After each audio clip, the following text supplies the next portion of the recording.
My name is Wayne Glass, he, him, his pronouns, and I am from St. Paul, Minnesota. I grew up in Montgomery, Alabama, as well as Spokane, Washington. The reason why I lived in so many different places is because my dad was in the military.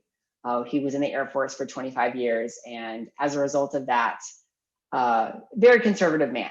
My parents got divorced and my dad moved out, and my mom and myself and my sisters, we moved into a different part of Montgomery, Alabama. As I'm getting older and figuring out who I am as a human, as a young person, I think I really started to understand like my sexual orientation and learning about that around age 9. I knew kind of theoretically that my mom was pretty supportive of like the LGBT community. I didn't have any reservations, but I was always unsure about my dad. Fast forward into age 14, where my mom and I are now living in Florida, and my dad is still in Alabama. My sisters have since moved out. I initially came out to friends saying like I'm a bisexual person, and they were very supportive and open of that.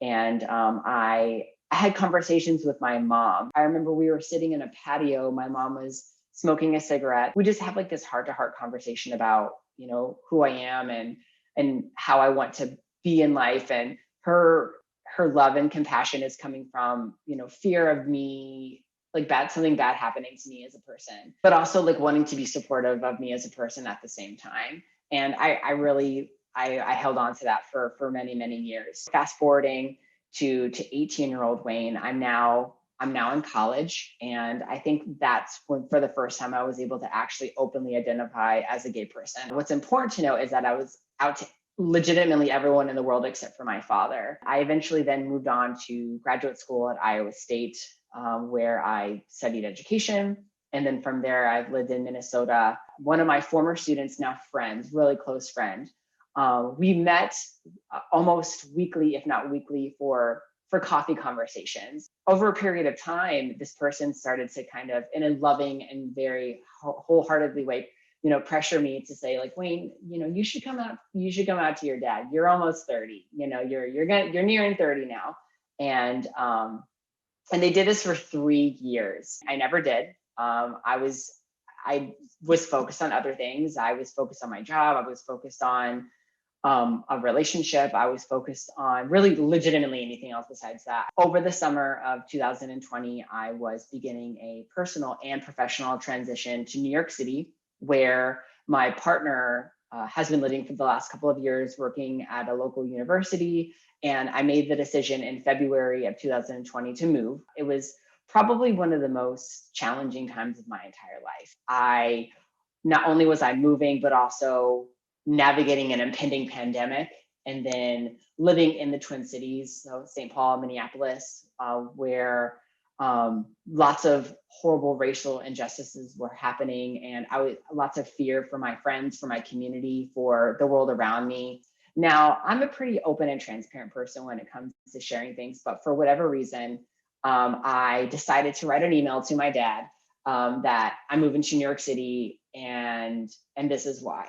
I talked about it being a part of my like personal and professional journey, and that it was an important part of my life. There's lots of different pieces that were not a part of that puzzle.